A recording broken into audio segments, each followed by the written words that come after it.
आज हमने स्टार्ट करनी है जी सीरीज और सीक्वेंस में क्या फ़र्क है। देखिए जी, सबसे पहली बात तो ये है कि सीरीज़ बनाने के लिए ना आपको किसी सीक्वेंस की ज़रूरत है। सीक्वेंस के बगैर सीरीज़ नहीं बननी। डेफिनेशन पढ़ते हैं जी सीरीज़ की, late A N B uh sequence. देखिए, मैंने बात अपनी सीक्वेंस से शुरू की है। मैं ये भी बताता चलूँ आपको कि सीरीज़ के लिए सीक्वेंसेस को स्टडी करना बहुत ज़रूरी है।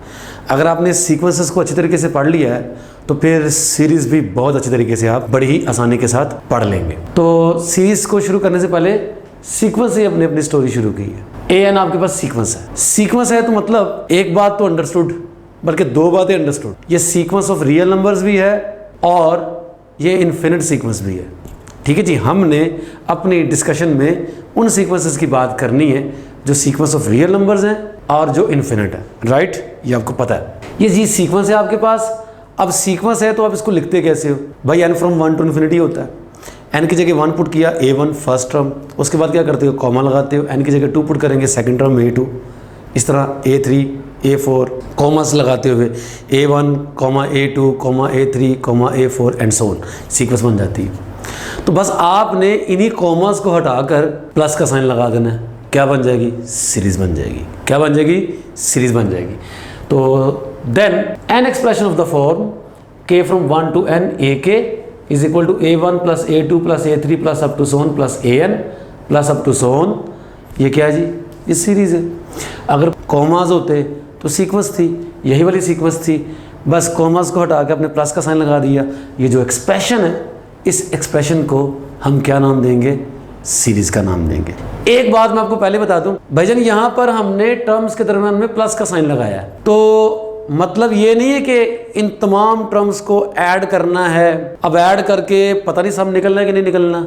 अगर तो सम ना निकला तो दूर की बात है, अगर निकल आया तो फिर देखते हैं। अगर निकल आया सम तो वो एक नंबर होगा। वो जो सम है उस सम का नाम सीरीज नहीं है, इस एक्सप्रेशन का नाम सीरीज। सम पता नहीं निकलना है कि नहीं निकलना। बाय द वे, ये सम अगर निकल गया इनफाइनाइटली मैनी टर्म्स का और जिस नंबर के बराबर निकला है, वो जो सीरीज है हम कहते हैं वो सीरीज उस नंबर को कन्वर्ट करती है। बहरहाल इसको हम आगे डिटेल से पढ़ते हैं। फिलहाल मैं आपको ये बताता चलूँ कि जो सीरीज है वो इस सम का नाम नहीं है, इनके सम का नाम नहीं, सीरीज इस एक्सप्रेशन का नाम है। राइट जी, तो एक बात तय है जी, सीरीज को डिफाइन करने से पहले हमें सीक्वेंस को स्टडी करना बहुत ज़रूरी है।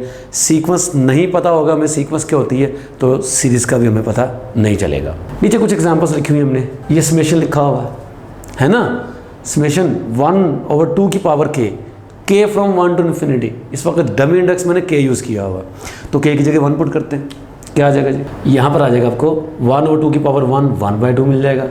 k की जगह 2 पुट करते हैं तो 1/2 का स्क्वायर 1/4 मिल जाएगा। Next 1/8, next 1/16 plus up to so जी, प्लस अप टू सो। ये क्या है जी? ये बन गई सीरीज़। ठीक है जी, सीरीज़ है, लेकिन असल में सीरीज़ किससे मिलके बनी है? एक ज्योमेट्रिक सीक्वेंस से मिलके बनी है, 1/2 1/4 1/8 1/16 से। ठीक हो गया जी, ये सीरीज़ बन गई है। अब सम निकले या ना निकले भाड़ में जाए, हमें फ़िलहाल सीरीज़ पढ़नी है, ये सीरीज़ बन गई है। राइट जी, इस तरह इस सीक्वेंस की बात करें, यहाँ पर सीक्वेंस की बात करें तो सीक्वेंस क्या है यहाँ पर? यहाँ पर सीक्वेंस है AN = 1/2 की पावर n। मतलब अगर आप यहाँ के लगाएंगे तो यहाँ के, यहाँ n तो यहाँ n। अगर आप यहाँ पर देखें तो इसकी nth टर्म यानी जो सीक्वेंस है जिससे मिलकर ये सीरीज बनी है वो क्या है? 2 की पावर n। तो सीरीज बना लें। फर्स्ट टर्म क्या होगी जी? 2। सेकंड टर्म क्या होगी जी? 2 की पावर 2। राइट जी, ये 2 की पावर 1, ये 2 की पावर 2, ये 2 की power 3 plus up to so on, series बन जाएगी। तो इसको स्टडी करें तो यहाँ पर जो आपको दिख रही है सीक्वेंस जिससे मिलकर ये सीरीज बनी है वो क्या है? 5। ये कांस्टेंट सीक्वेंस। और यहाँ पर अगर आप टर्म्स वाइज बनाएंगे तो क्या होगा? n from 1 to infinity. n तो यहाँ नज़र नहीं आ रहा, कोई बात नहीं नज़र आ रहा, तो करना तो ऐड ही है ना। तो n की जगह 1 पुट किया, 1 तो पुट करना ही नहीं है, ही कहीं नहीं n, तो 5 तो हमें लिखना ही पड़ेगा ना जो है, +5 +5 +5 plus up to so series बन के। ठीक हो गया। मैं फिर बता देता हूँ आपको। देखिए यहाँ पर ये जो समेशन के आगे लिखा होता है ये असल में सीक्वेंस होती है। सीक्वेंस है जी AN, जिसकी एना टर्म AN = 5 है। तो अगर आप इस सीक्वेंस को बनाएंगे तो क्या बनेगी? 5 5 5 5 5। सीरीज़ को बना देंगे तो क्या बन जाएगी? 5 + 5 + 5 + 5 + 5 एंड सो ऑन। जी आगे बढ़ते हैं। सीक्वेंस ऑफ पार्शियल सम्स क्या होती है? देखिए जी, जब आपको कोई सीरीज गिवन है ना, तो मैंने आपको बता दिया हुआ है कि उस सीरीज को देखो, समेशन के आगे लिखा क्या हुआ है, वो किसी सीक्वेंस की nth टर्म होगी। तो अगर आपको कोई सीरीज गिवन है तो उस सीरीज के आगे, समेशन के आगे जो nth टर्म पड़ी हुई है वो किसी सीक्वेंस की nth टर्म है जिससे मिलकर वो सीरीज बनी है। तो किसी सीरीज के साथ एक तो अटैच होगी वो सीक्वेंस जिससे मिलकर ये सीरीज बनी है, जिसकी nth टर्म आपको समेशन के आगे गिवन होगी, जैसा कि यहाँ पर गिवन है। किसी सीरीज के साथ एक और सीक्वेंस भी अटैच होती है। वो कौन सी सीक्वेंस है, आइए स्टडी करते हैं उसको। ये वो सीक्वेंस है जिसकी बेस पर हम किसी सीरीज के कन्वर्जेंट या डाइवर्जेंट होने के बारे में बता सकते। तो देखते हैं जी, इसको हम बोलते हैं जी sequence of partial sums of a series. क्या बोलते हैं जी? Sequence of partial sums of a series. अब ये आपके पास एक सीरीज है A1 plus A2 plus A3 plus up to so on, right जी। हम कर क्या रहे हैं, असल में किसी सीक्वेंस की टर्म्स को ऐड कर रहे हैं। कितनी टर्म्स को ऐड कर रहे हैं? इनफाइनाइटली मैनी, यानी तमाम टर्म्स को ऐड कर रहे हैं, राइट जी। तो अगर मैं सिर्फ फर्स्ट टर्म की बात करूं A1, तो इसको मैं कह सकता हूं this is the sum of only one term, कह सकता हूं S1। S मतलब सम, S1 मतलब sum of one term, A1 आ जाएगी। S2 sum of first two terms, A1 plus A2। S3 sum of first three terms, A1 plus A2 plus A3 एंड on ऑन, चलते जाएं। सम ऑफ फर्स्ट n-1 टर्म्स, जाहिर है A1 से लेकर an-1 तक तमाम टर्म्स आ जाएंगी। Sn sum of first n terms, A1 से लेकर an तक तमाम टर्म्स आ जाएंगी।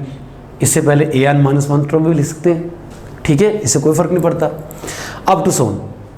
तो दरअसल आप देखें कि ये आपके पास जो सीरीज थी, अब इस सीरीज की आपने मतलब इससे आपने एक और सीक्वेंस बनाई है। वो सीक्वेंस क्या है? S1 S2 S3 up to सोन, ये sequence Sn। This sequence is called the sequence of partial sums of a series, ठीक है जी। अब Sn में क्या है? फर्स्ट n टर्म्स का सम। तो भाई जी, अगर आप n को कह देंगे कि अप्रोच कर रहे हैं इन्फिनिटी को, लार्ज कर देंगे बहुत, तो यही सम किसको अप्रोच कर देगा? A1 plus A2 plus A3 plus up to so on plus an plus up to so on, infinitely many terms का सम आ जाएगा, जो कि एग्जैक्ट सम होगा इस सीरीज का, अगर तो वो हुआ। तो हम ये कहेंगे कि ये जो सीक्वेंस ऑफ पार्शियल सम्स है Sn, ये किस नंबर को कन्वर्ज कर रही है? जिस नंबर को ये कन्वर्ज करेगी, मैंने आपको अभी समझा दिया कि वही नंबर क्या होगा? सम होगा किस सीरीज का? हमारी गिवन सीरीज का। तो लिहाजा हमारी गिवन सीरीज जो है वो कन्वर्जेंट कब कहलाती है, ठीक है जी। और कन्वर्जेंस का मतलब दरअसल उसका एक तरह का सम ही है, ठीक है। कब कहलाती है? अगर उसकी sequence of partial sums converge करे, ठीक है जी। Definitely sequence of partial sums में n को लार्ज कर देंगे, n अप्रोचेस टू इन्फिनिटी होगा, तो Sn will becomes S infinity, that is exactly equal to the sum of the series. तो सीरीज कन्वर्ज कब करेगी? जब इसकी sequence of partial sums converge करेगी। सीरीज कब डाइवर्ज करेगी? जब इसकी sequence of partial sums diverge करेगी। अगर सीक्वेंस ऑफ पार्शियल सम्स किसी नंबर s को कन्वर्ज करती है तो हम कहेंगे सीरीज s को कन्वर्ज करती है, यानी s इस सीरीज का सम है। अगर sequence of partial sums diverge कर जाती है, ठीक है जी, तो ये डाइवर्ज कर जाएगी, ठीक है जी। तो बात सरासर ये है कि किसी सीरीज के कन्वर्जेंस या डाइवर्जेंस को चेक करना, मतलब हमने उसकी सीक्वेंस ऑफ पार्शियल सम्स को डाइवर्जेंट है या कन्वर्जेंट है ये स्टडी करनी है। तो साफ जाहिर है कि सीरीज की कन्वर्जेंस को अगर आपने चेक करना है तो उसके लिए आपका नॉलेज सीक्वेंसेस के बारे में बहुत अच्छा होना चाहिए। तो सीक्वेंसेस को अगर आपने अच्छी तरीके से पढ़ लिया तो सीरीज भी अच्छी तरीके से ऑटोमेटिकली आप पढ़ ही सकते हैं, क्योंकि ये टोटली डिपेंड करेगी किस पर? सीक्वेंस पर, ठीक है जी। तो जो सीक्वेंस के क्राइटेरियाज है वो भी आपने याद रखने। तो डेफिनेटली हमने सीक्वेंस ऑफ पार्शियल सम्स को स्टडी करना है, तो सीक्वेंसेस के जो क्राइटेरियाज हैं वो आपने याद रखने। तो कुछ आगे बढ़ते हैं जी। आगे हमने ये एक छोटी सी डेफिनेशन जो मैं कर चुका हूँ कि सीरीज़ जो है वो कन्वर्ज करेगी अगर sequence of partial sum converge करेगी, ठीक है जी। और जिस नंबर को कन्वर्ज करेगी वही सीरीज़ का सम हुआ करेगा, ये मैं बता चुका हूँ आपको। इसके बारे में देखते हैं। मैंने Sn-1 को 1 का नाम दिया, Sn वाले को मैंने 2 का नाम दिया। इक्वेशन 2 को मैंने इक्वेशन 1 में से सब्ट्रैक्ट करना है, क्या बनेगा? Sn माइनस Sn-1 बन जाएगा लेफ्ट साइड पर, और राइट साइड पर देखें ये तमाम नंबर जो हैं an-1 तक A1 से लेकर ये कैंसिल आउट हो जाएंगे, जस्ट an बच जाएगा, बचेगा ना। तो S N minus one is equal to A N होता है। किसी भी सीरीज के लिए उसकी सीक्वेंस ऑफ पार्शियल सम्स जो होती है एस एन, उससे रिलेटेड ये रिजल्ट बहुत इंपॉर्टेंट है, याद रखें इसको, ठीक है जी। एस एन क्या है? It is the nth partial sum, I mean sequence of partial sums की nth टर्म। ए एन क्या है? ये उस सीक्वेंस की nth टर्म है जो किसी सीरीज के साथ अटैच है, जिससे मिलकर वो सीरीज बनी है। देखिए मैं आपको बता चुका था कि जो सीरीज होती है उसके साथ एक तो वो सीक्वेंस अटैच है जिससे मिलकर वो सीरीज बनी है, जिसकी मदद से वो सीरीज बनी है। उस सीरीज की nth टर्म क्या होती है? एग्जैक्टली वही जो समेशन के आगे लगी होती है, राइट जी। तो एक वो सीक्वेंस होती है सीरीज के साथ अटैच जो कि उसकी सीक्वेंस ऑफ पार्शियल सम्स है, वो भी सीक्वेंस है, वो एस एन है। तो एस एन माइनस वन हमेशा ए एन के बराबर होता है। S N nth term of sequence of partial sums, A N nth term of the sequence जिससे ये सीरीज बनी है, जिसकी nth टर्म आपको समेशन के आगे लगी हुई होगी, दी हुई होगी, ये वो है। तो ये रिजल्ट इन दोनों से रिलेट करता हुआ आपने याद रखना है। इसी रिजल्ट को यूज़ करके हम डाइवर्जेंस क्राइटेरिया बनाएंगे सीरीज का। अच्छा, एक तो डाइवर्जेंस क्राइटेरिया सीक्वेंस का याद है कुछ? क्या था भला? अगर कोई सीक्वेंस कन्वर्ज करती है तो वो बाउंडेड है, पढ़ा था ना। मतलब इसका कंट्रापोजिटिव बनाएंगे तो अनबाउंडेड सीक्वेंस होगी, वो फिर कन्वर्ज कभी नहीं कर सकती, वो डाइवर्ज करेगी। तो सीक्वेंस का डाइवर्जेंस क्राइटेरिया क्या था कि अनबाउंडेड सीक्वेंस हमेशा डाइवर्ज करती है, राइट। ऐसे ही हम सीरीज का डाइवर्जेंस क्राइटेरिया बनाने जा रहे हैं, बहुत सिंपल, 2 लाइनों का। देखिए, मान लें कि जो सीरीज है आपकी ये कन्वर्ज करती है, कन्वर्ज करेगी तो क्या मतलब होगा इसका? सीरीज कब कन्वर्ज करती है? अगर उसके सीक्वेंस ऑफ पार्शियल सम्स ये कन्वर्ज करे। किस नंबर को कन्वर्ज करेगी? जिस नंबर को ये सीक्वेंस कन्वर्ज करेगी। फर्ज कर लें ये सीक्वेंस एस को कन्वर्ज करती है, अब वही एस होगा सम किसका? आपकी गिवन सीरीज का। तो मान लिया आपने कि n from 1 to infinity A N ये सीरीज कन्वर्ज करती है, कन्वर्जेस टू एस। क्या मतलब होगा इस बात का? इस बात का मतलब होगा कि वो सीक्वेंस जो सीक्वेंस ऑफ पार्शियल सम्स कहलाती है, जिसकी कन्वर्जेंस पे डिपेंड करना है इसकी कन्वर्जेंस ने, वो सीक्वेंस भी कन्वर्ज करेगी किसको? S N from 1 to infinity converges to S, simple. तो ये आपके पास रिलेशन बनाया हुआ है, यही है एस एन। इसकी लिमिट क्या होगी? As n approaches to infinity S, right जी। तो S N minus one is equal to A n. इस पे आप लिमिट अप्लाई कर लीजिए as n approaches to infinity, और इधर भी लिमिट अप्लाई कर लीजिए as n approaches to infinity. तो एस एन की लिमिट एस है, S minus S will equal to limit n approaches to infinity A n, यानी कि limit n approaches to infinity A N will be equal to 0।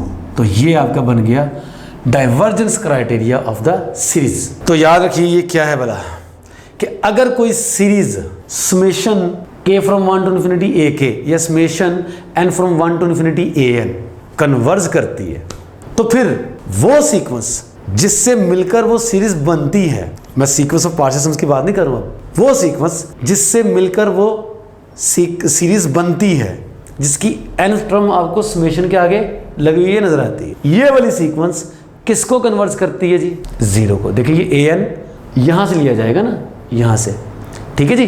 वो sequence जिससे मिलकर ये series बनी है, ये सीक्वेंस किसको कन्वर्ज करेगी? 0 को। तो भाई साहब एक सीरीज डाइवर्ज कब करेगी? देखिए ये क्राइटेरिया बन गया। अगर limit n approaches to infinity A N equal to 0 है, तो फिर क्या आप ये कह सकते हैं कि आपकी ये गिवन जो सीरीज है वो कन्वर्ज करेगी?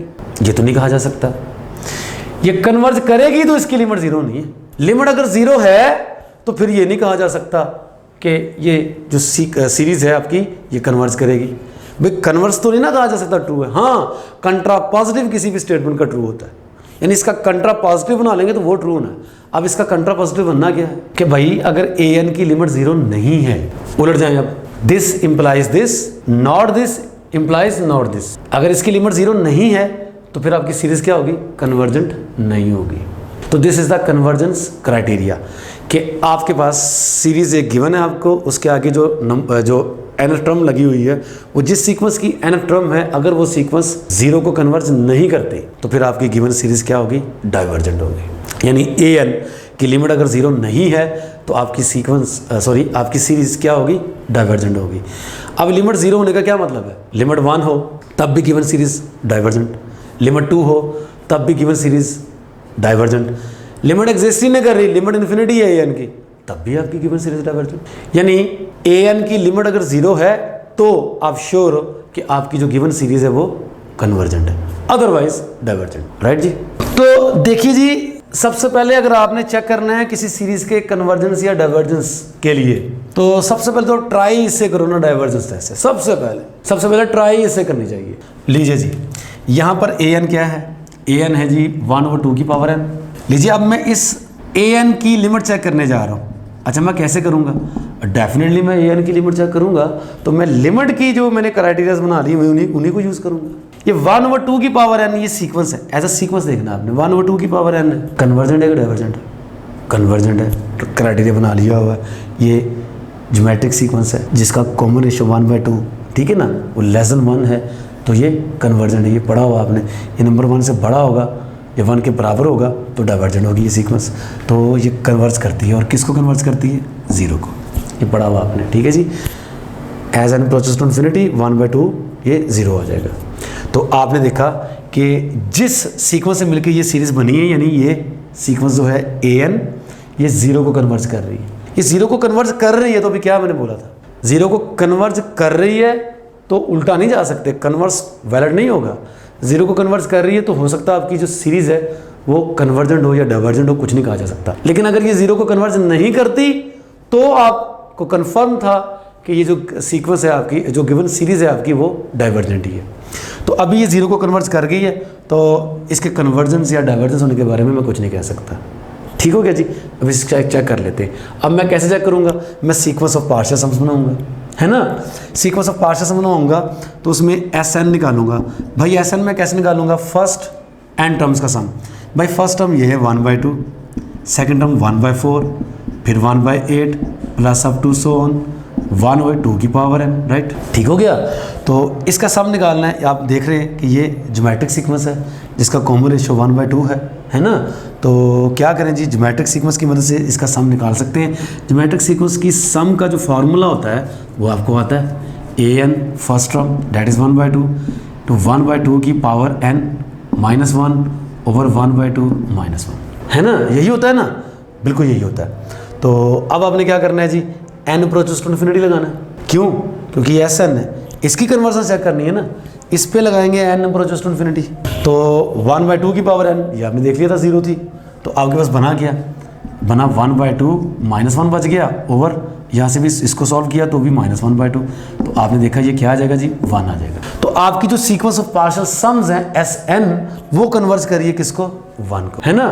और अगर ये 1 को कन्वर्ज कर रही है तो इट मीन्स कि आपकी जो गिवन सीरीज है ये किसको कन्वर्ज कर रही है, 1 को। यानी सिंपली ये कह सकते हैं कि इस सीरीज की इनफाइनाइटली मेनी टर्म्स का सम कितना है, 1। ठीक हो गया। अच्छा, ज्योमेट्रिक सीक्वेंस की इनफाइनाइटली मेनी टर्म्स का सम फाइंड करने का फार्मूला आपने वैसे भी पढ़ा हुआ है, ए ओवर 1 - r। वो कब यूज़ करना है, जब कॉमन रेशियो ए का मोड 1 से लेस हो। तो इस वक्त 1 से लेस ही है, वो भी यूज़ किया जा सकता है। ये लीजिए डायरेक्ट ही ए ओवर 1 - r, क्योंकि डायरेक्ट हमने रूल बनाया हुआ है ना, कि ज्योमेट्रिक सीक्वेंस की जो इनफाइनाइटली मेनी टर्म्स का सम है वो एग्जिस्ट करता है अगर उसकी कॉमन रेशियो का मोड 1 से लेस है, जो कि इस वक्त है। तो ए फर्स्ट टर्म 1/2, 1 - r भी इस वक्त 1/2 है। तो देखिए 1/2 ओवर 1/2 1 आ गया, वही आ गया, नो प्रॉब्लम। ये भी ज्योमेट्रिक सीरीज जिस सीक्वेंस से मिलकर ये सीरीज बनी है वो क्या है, वो है an टू दी n। अब इस सीक्वेंस को देखें, मैंने कहा है सबसे पहले आप इसको यूज़ करें, इस रिजल्ट को, divergence criteria of a series जो है इसको यूज़ करें। ठीक है जी। तो an अगर 2 की पावर n है, लिमिट लीजिए n अप्रोचेस टू इन्फिनिटी 2 की पावर n, राइट। ये क्या आएगी, इन्फिनिटी। जीरो नहीं ना आए, जीरो नहीं आए, चाहे 1 है, चाहे 2 है, चाहे 3 है, चाहे इन्फिनिटी है, हर हाल में आपकी जो सीरीज़ है ये क्या होगी, डाइवर्जेंट होगी। क्या होगी जी, डाइवर्जेंट होगी। वैसे भी आप खुद सोचें, 1 से बड़े नंबर्स हैं, आगे नंबर्स मज़ीद बड़े होते जा रहे हैं, तो इन इनफाइनाइटली मैनी नंबर्स को ऐड करके सम इन्फिनिटी निकलना है। ठीक है जी, नहीं निकल सकता सम मतलब। तो यहाँ पर आ जाए, यहाँ पर भी an क्या है 5, तो इसकी लिमिट लें। an किस नंबर को अप्रोच कर रहा है 5 को ही, कांस्टेंट सीक्वेंस 5 उसी नंबर को कन्वर्ट करती है और ये 0 नहीं है, it is not equal to 0। तो ये 0 होगी तो आपकी गिवन सीरीज कन्वर्जेंट या डाइवर्जेंट कुछ भी हो सकती है, चेक करना पड़ेगा। 0 नहीं है, आप श्योर हो कि आपकी जो गिवन सीरीज है वो डाइवर्जेंट ही है। ठीक है जी, इस वक्त भी आपकी ये सीरीज क्या है, डाइवर्जेंट ही है। खुद सोचें, 5 5 5 5 5 ही को आप इनफाइनाइटली मेनी टाइम्स ऐड करते जाओगे तो क्या आना है, इन्फिनिटी। आप सम नहीं फाइंड कर सकते, सीरीज आपकी डाइवर्जेंट है जी। एक दो क्वेश्चंस करते, इस द सीरीज कन्वर्जेस और डाइवर्जेस पूछा जा रहा है। सीरीज आपको गिवन है, जिस सीक्वेंस से मिलकर ये सीरीज बनी है उस सीक्वेंस की nth टर्म ये है। इसकी लिमिट फाइंड करके चेक कर लेते हैं। सबसे पहले डाइवर्जेंस क्राइटेरिया लगा के चेक किया करेंगे। अगर तो हमें नज़र आएगा कि सीक्वेंस की जो लिमिट है वो आसानी से निकल सकती है तो चेक करते हैं जी। ये है आपके पास an 5n² plus 3n plus 2 over 3n² plus square root of n⁴ plus 5n³ plus 4n² plus n plus 1। लीजिए हम इसकी लिमिट निकाल के चेक करते हैं। an पे जब मैं लगाऊंगा लिमिट तो कैसे लगाऊंगा, मैंने n approaches to infinity an पे लगानी है लिमिट। लिमिट लगाते वक्त अब मैंने आपको ये बताया हुआ है कि रैशनल या इररैशनल टाइप फंक्शन हो तो आपने क्या करना है, आपने लीडिंग टर्म्स लेने की कोशिश करनी। तो देखिए जी, यहाँ पर आप चेक करें 3 टर्म्स हैं। लीडिंग टर्म 5n² है, न्यूमरेटर में ले ली। डिनोमिनेटर में यहाँ पर इररैशनल पार्ट है, यहाँ पर रैशनल पार्ट है, दोनों की लीडिंग टर्म्स आप सेपरेट कर लें। इसकी लीडिंग टर्म बनेगी 3n², क्योंकि एक ही टर्म है, ये खुद लीडिंग है, प्लस यहाँ पर स्क्वायर रूट के अंदर देखें 1 2 3 4 5 टर्म्स है, लेकिन हमने काउंट करनी है सिर्फ लीडिंग टर्म और वो है n⁴। तो इसको सॉल्व कर लें, ये क्या बनेगा जनाब, limit n approaches to infinity 5n² over 3n² plus n²। जी आप चेक कर सकते हैं ये क्या बन जाएगा, limit n approaches to infinity 5n² over 4n²। लो जी, n² तो कैंसिल हो जाएगा और बाकी आपके पास बचेगा 5/4। इसकी लिमिट भी यकीनन 5/4 ही आनी है, 0 नहीं है, it is not equal to 0, नहीं है ना 0। तो डाइवर्जेंस जो डाइवर्जेंस टेस्ट है, डाइवर्जेंस क्राइटेरिया है सीरीज का, वो क्या है कि अगर an की लिमिट 0 नहीं है तो पक्की बात है आपकी जो गिवन सीरीज है वो क्या है, डाइवर्जेंट है। यानी ये जो सीरीज है समेशन an इज डाइवर्जेंट, तो ये आपकी सीरीज क्या है, डाइवर्जेंट। जी मैं यहाँ पर आपको बता दूँ कि कहीं ये ना सोचिएगा कि सीक्वेंस की तो लिमिट आ गई है 5/4। यकीनन ये सीक्वेंस की लिमिट आई है 5/4, ये उस सीक्वेंस की लिमिट है जिस सीक्वेंस से मिलकर ये सीरीज बनी है। हमने सीरीज की लिमिट की बात करनी है, सीरीज कन्वर्जेंट है या डाइवर्जेंट है। और डाइवर्जेंस टेस्ट ये कहता है कि अगर इस सीक्वेंस की लिमिट 0 नहीं है तो आपकी गिवन सीरीज क्या है, डाइवर्जेंट है। नेक्स्ट है जी, देखें 1 ओवर n+1 इंटू n+2, ये है हमारी गिवन सीरीज की, गिवन सीरीज के साथ जो अटैच है, जो सीक्वेंस जिससे मिलकर ये सीरीज बनी है उसकी nth term an is equal to 1 over n+1 into n+2। गौर कीजिएगा, अगर आप यहाँ पर डाइवर्जेंस टेस्ट लगाने की कोशिश करेंगे तो आपको कोई फ़ायदा नहीं होगा। उसकी रीज़न ये है कि an की अगर आप लिमिट कैलकुलेट करेंगे तो क्या निकलेगी, 0। As n approaches to infinity 1 over n+1 into n+2 will goes to 0। तो अगर an की लिमिट 0 है तो हम सीरीज की कन्वर्जेंस या डाइवर्जेंस के बारे में कुछ नहीं कह सकते। ठीक हो गया जी। तो चलिए जी, अब हमें करना क्या पड़ेगा, तो टेस्ट तो हमारा डाइवर्जेंस टेस्ट फेल हो गया है, क्या करना पड़ेगा, सीक्वेंस ऑफ पार्शियल सम्स बनाते हैं। तो सीक्वेंस ऑफ पार्शियल सम्स बनाने से पहले मैं पार्शियल फ्रैक्शन करके इसको सिंप्लीफाई करता हूँ। पार्शियल फ्रैक्शन क्या बनेगी इसकी, a over n+1 plus b over n+2। ऐसे करते हैं, दो लीनियर फैक्टर्स हों आपके पास तो पार्शियल फ्रैक्शन। तो n+1 को इक्वल टू 0 पुट करेंगे तो n की वैल्यू निकलेगी -1। वो वैल्यू इसमें ना पुट करें जिसमें 0 बन रहा है, इसमें पुट कर दें, -1 + 2 1 1 ओवर 1 1, a की वैल्यू यही है 1। अब जी b की वैल्यू फाइंड करते हैं, उसके लिए n+2 को 0 के बराबर रखेंगे तो n की वैल्यू निकलेगी -2।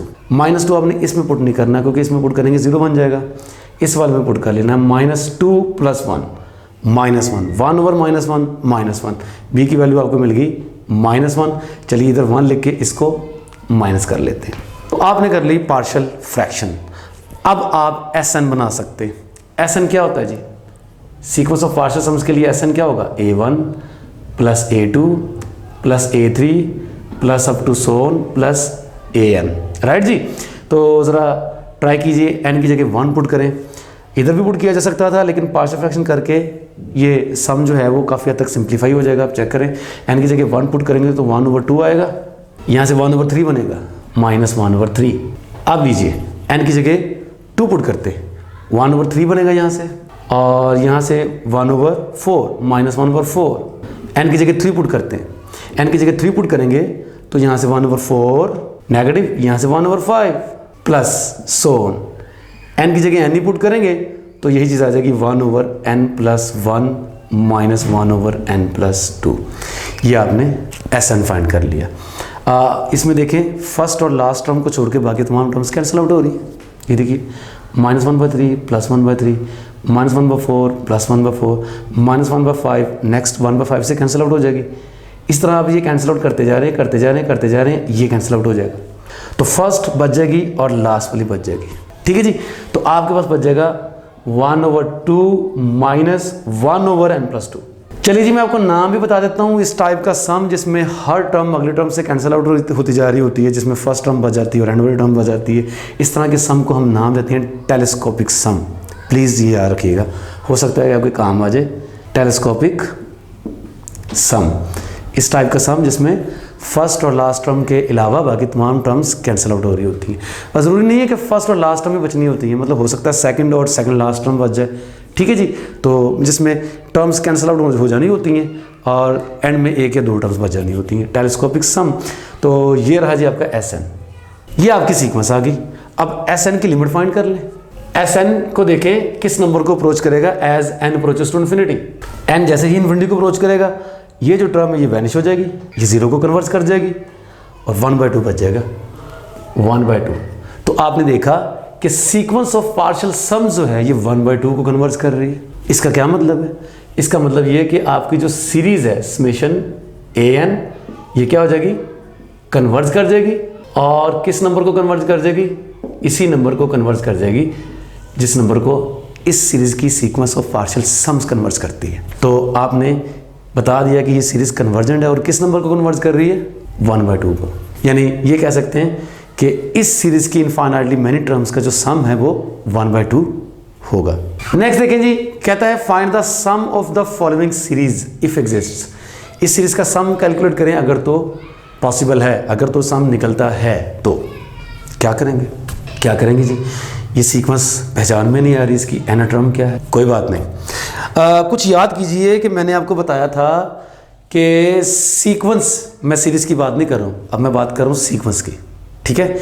सीक्वेंस की आपको कोई सीक्वेंस गिवन है, आपको चेक करना है कि वो सीक्वेंस कन्वर्ज कर रही है या डाइवर्ज कर रही है।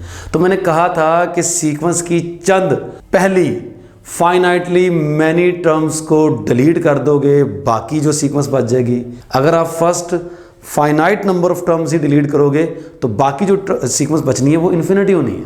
और वो सीक्वेंस अगर कन्वर्ज करती है तो पूरी सीक्वेंस कन्वर्ज करेगी, अगर वो सीक्वेंस डाइवर्ज करती है तो पूरी सीक्वेंस डाइवर्ज करेगी, अगर तो वो सीक्वेंस डाइवर्ज करती है तो फिर तो ठीक है, पूरी सीक्वेंस डाइवर्ज करेगी। लेकिन अगर वो सीक्वेंस कन्वर्ज करती है तो जिस नंबर को वो सीक्वेंस कन्वर्ज करती है एग्जैक्टली उसी नंबर को पूरी सीक्वेंस कन्वर्ज करेगी। सेम ये रूल सीरीज में भी है, लेकिन आधा, सेम बट हाफ। क्या बोला? आपके पास एक सीरीज गिवन है, पहली फाइनाइटली मैनी टर्म्स को छोड़ देंगे तो जो बाकी सीरीज बचेगी भैया वो अगर कन्वर्जेंट है तो पूरी सीरीज कन्वर्जेंट है। यानी अगर उस सीरीज का सम निकलता है तो पूरी सीरीज का सम निकलेगा, अगर उस सीरीज का सम नहीं निकलेगा तो फिर पूरी सीरीज का सम नहीं निकलेगा, तय होगी बात। लेकिन अब ये मतलब यहां पर नहीं होगा कि उस सीरीज का जो सम निकल आया है ठीक है, फर्स्ट फाइनाइटली मैनी टर्म्स को डिलीट करके जो बाकी सीरीज बचती है उसका अगर सम निकल आया, अगर वो कन्वर्जेंट है तो फिर वही सम पूरी सीक्वेंस का नहीं होगा। अब लॉजिकली आप खुद सोच लें कि अगर फाइनाइटली मैनी टर्म्स शुरू से डिलीट करके जो बाकी सीरीज बचती है वो कन्वर्जेंट है और उसका सम फर्ज कर लें एस निकल आया है, तो पूरी सीरीज का सम किसके बराबर होगा भैया? उस सीरीज के सम में, यानी कि एस में आपने जो first finitely many terms delete की थी उनको ऐड कर देंगे। बस लॉजिकली सोचिए, आपको फौरन समझ आ जाएगी। तो अब आप देखें कि आपकी पहचान में नहीं आ रहा कि ये सीक्वेंस कौन सी है। ज्योमेट्रिक नहीं है, अर्थमेटिक नहीं है भैया, इसमें से इसको माइनस करेंगे या इसमें से इसको माइनस करेंगे कुछ और आएगा। और अर्थमेटिक अगर ये होती भी, अगर ये अर्थमेटिक होती भी तो इसकी इनफाइनाइटली मैनी टर्म्स का सम नहीं निकलना था। ठीक है जी, सिर्फ एक ही ऐसी अर्थमेटिक सीक्वेंस है जिसकी इनफाइनाइटली मैनी टर्म्स का सम निकलता है, और वो कौन सी सीक्वेंस है? 0 0, कांस्टेंट सीक्वेंस 0 0 0 0 0 0 0 0 के अलावा अगर कोई और सीक्वेंस है अर्थमेटिक है, ठीक है, चाहे कांस्टेंट सीक्वेंस है, नॉन जीरो कांस्टेंट सीक्वेंस है, उसका सम नहीं निकलने वाला। अर्थमेटिक सीक्वेंस की इनफाइनाइटली मैनी टर्म्स का सम नहीं निकलता other than the zero sequence, mean 0 0 0 0 0, right जी। तो बहरहाल ये अर्थमेटिक भी नहीं है क्योंकि आगे जाके ये बिहेवियर चेंज कर रही है। इसमें से इसको माइनस करेंगे तो वो नंबर नहीं आने वाला जो कि इसमें से इसको माइनस करके आने वाला। ज्योमेट्रिक भी नहीं है भैया, इसको इस पर डिवाइड करोगे तो 1/2 आता है, जबकि इसको इस पर डिवाइड करने से 1/5 आ रहा है। ज्योमेट्रिक भी नहीं है। लेकिन आप अगर इसकी फर्स्ट फाइनाइटली मैनी टर्म्स, मैंने कहा था आप यहाँ तक टर्म्स जो हैं वो डिलीट कर दें और आगे से देखें तो आपको पता चल जाएगा कि ये जो सीक्वेंस है, जो सीरीज है, सीक्वेंस या सीरीज जो भी है, ये जो सीरीज है ये ज्योमेट्रिक है। ठीक है जी। और being the geometric sequence with a common ratio less than 1, ये कन्वर्जेंट होगी ना कन्वर्जेंट। तो देखिए आप अगर इतने पार्ट को देखें तो 10 कॉमन ले लें, बाकी बचेगा 1/3 प्लस 10 कॉमन लेने की भी जरूरत नहीं है। 10 कॉमन लिए बगैर भी ये जो है कॉमन रेशियो इसकी 1/3 लेस देन 1 ही है। फर्स्ट टर्म का फर्क पड़ेगा, सम आप कैलकुलेट कर सकते हैं। ओके जी, यहाँ पर 1/9 plus 1/27 plus 1/81 so on. Check कीजिएगी, ये इतनी टर्म्स का सम निकाल रहा हूँ, क्या बनेगा 10 time a/1 minus r, 10 time a, यहाँ पर क्या है जी 1/3, it is the first term. What is the common ratio? Common ratio 1/9 को 1/3 पे डिवाइड करेंगे तो 1/3 ही आएगा। 1/3 ही इसकी कॉमन रेशियो है। ठीक है जी, r का मोड 1/3 का मोड 1/3 और ये छोटा है 1 से, तो आप चेक कर सकते हैं 10 टाइम 1/3 ओवर क्या आ जाएगा जी 2/3, 3 से कैंसिल 2 बच गया, ये 5 आ जाएगा। यानी इतनी टर्म्स का सम 5 है और यहाँ तक ये ज्योमेट्रिक सीरीज थी। अब जी 5 आपने इतनी टर्म्स का सम निकाल लिया हुआ है, इस 5 को आप ऐड कर लेंगे। देखें ये कन्वर्जेंट है तो पूरी सीरीज कन्वर्जेंट है, राइट। लेकिन सम आपने पूरी सीरीज का निकालना था, तो जो सीक्वेंस वाला रूल है वो यहाँ पर टोटली नहीं लगेगा कि जो सीक्वेंस की लिमिट है वही पूरी सीक्वेंस की लिमिट है। मतलब जो चंद फाइनाइटली टर्म्स को डिलीट करके बाकी जो सीक्वेंस बचती है उसकी जो लिमिट है वही पूरी सीक्वेंस की लिमिट है, वहाँ था। लेकिन यहाँ पर सीरीज में चूँकि सम की बात कर रहे होते हैं, सम में ये रूल नहीं चलना, तो आपने असल में क्या करना भला, सम निकालने के लिए आपने 5 में ऐड कर देना है इतनी टर्म्स का सम। ठीक है जी, तो ये क्या बन जाएगा इसको आप चेक कर लें। -3 -2 ये -5 -10 -20 हो गया, -70 हो गया, -170। तो चलिए जी इसमें 5 आप ऐड कर देंगे तो -165 ये सम आ गया इस पूरी सीरीज़ का, और ये सीरीज़ कन्वर्जेंट भी है। ठीक है जी, क्योंकि इसका सम आपने फाइंड कर लिया होगा। नेक्स्ट हम डिफाइन करते हैं जी पॉजिटिव टर्म सीक्वेंस या सीरीज़ क्या होती है। भाई वो सीक्वेंस या वो सीरीज़ जिसकी तमाम तर टर्म्स पॉजिटिव हैं, हम उसको पॉजिटिव टर्म सीक्वेंस या सीरीज़ बोलेंगे। लिख दिया हुआ जी आपके सामने। ठीक है जी, अ सीक्वेंस an और the series summation an is called positive term sequence या series if an is greater than 0 for all n belongs to n। अगर ग्रेटर देन और इक्वल टू 0 होगा तो हम उसको बोलेंगे नॉन नेगेटिव टर्म सीक्वेंस या सीरीज़। ठीक है जी, अगर तमाम की तमाम टर्म्स नेगेटिव हैं तो हम बहरहाल उस सीरीज़ को नेगेटिव टर्म सीरीज़ भी बोल सकते हैं। बहरहाल हमें ज़्यादा इस डेफिनेशन की ज़रूरत थी, वो हमने कर दी। एक नोट है बहुत important, a positive term series n from 1 to infinity an। Definitely ये जो रिजल्ट करने जा रहे हैं ये सिर्फ और सिर्फ पॉजिटिव टर्म सीरीज़ के लिए वैलिड होगा। Is convergent if and only if its sequence of partial sums S N is bounded. आप इसको याद कर सकते हैं, लेकिन ये बहुत ही आसान सा और 2-3 लाइनों में प्रूफ होने वाला रिजल्ट है, इसलिए अब इसको आसानी से प्रूफ भी कर सकते हैं। चलिए जिसको प्रूफ कर लेते हैं। लीजिए, आपके पास ये जो सीरीज है n from 1 to infinity an is convergent है। ये लो भाई साहब, अगर ये कन्वर्जेंट है तो इसका मतलब क्या है? कोई सीरीज कन्वर्जेंट कब होती है? सीरीज कन्वर्जेंट होती है अगर उसकी sequence of partial sums S N converge करे। राइट जी? तो हम कह सकते हैं the sequence S N of partial sums of this series is convergent. ये लिखा नहीं है मैंने बेशक, लेकिन कोई बात नहीं, इसका मतलब अंडरस्टूड है कि S N sequence of partial sums तो है, लेकिन किस सीरीज की? इस सीरीज की। राइट जी? तो चलिए जी, अब आप नोट कर सकते हैं, आप यहाँ से इफ एंड ओनली भी कह सकते हैं, बिल्कुल कह सकते हैं। अब नोट करें कि ये जो आपको सीरीज गिवन है ये नॉन आई मीन टू से पॉजिटिव टर्म सीक्वेंस है। पॉजिटिव टर्म सीक्वेंस है, यानी सीरीज की, या मतलब ये जो सीक्वेंस है या ये जो सीरीज है इसकी तमाम तर टर्म्स पॉजिटिव हैं। अगर तमाम तर पॉजिटिव टर्म्स हों तो होता क्या? दरअसल S1 में क्या होता है? First term. S2 में क्या होता है? फर्स्ट 2 टर्म्स का सम। दोनों टर्म्स पॉजिटिव हैं तो डेफिनेटली S2 जो होगा वो S1 से बड़ा होगा। S3 में क्या होता है जरा? S3 में होता है फर्स्ट 3 टर्म्स का सम, A1 plus A2 plus A3, तो तीनों टर्म्स पॉजिटिव हैं तो S3 जो होगा वो बड़ा होगा किससे? S2 से। आप नोट कर रहे हैं कि Sn जो सीक्वेंस है ये इंक्रीजिंग सीक्वेंस है। ये हर हाल में इंक्रीजिंग सीक्वेंस नहीं होगी, इस केस में इंक्रीजिंग लाजमी होगी जिस केस में ये हमें पॉजिटिव टर्म सीक्वेंस की बने। राइट जी? तो as Sn is monotonically increasing, बल्कि स्ट्रिक्टली इंक्रीजिंग है। राइट? आप स्ट्रिक्टली इंक्रीजिंग भी कह सकते हैं, लेकिन दोनों सूरतों में आपके पास ये सीक्वेंस है Sn, ये मोनोटोनिकली इंक्रीजिंग है। इंक्रीजिंग क्यों है? रीज़न लिख दें, क्योंकि an ग्रेटर देन 0 है for all n belongs to n। आपको गिवन है कि ये जो सीरीज़ है ये पॉजिटिव टर्म सीरीज़ है, तो Sn इंक्रीजिंग होगी।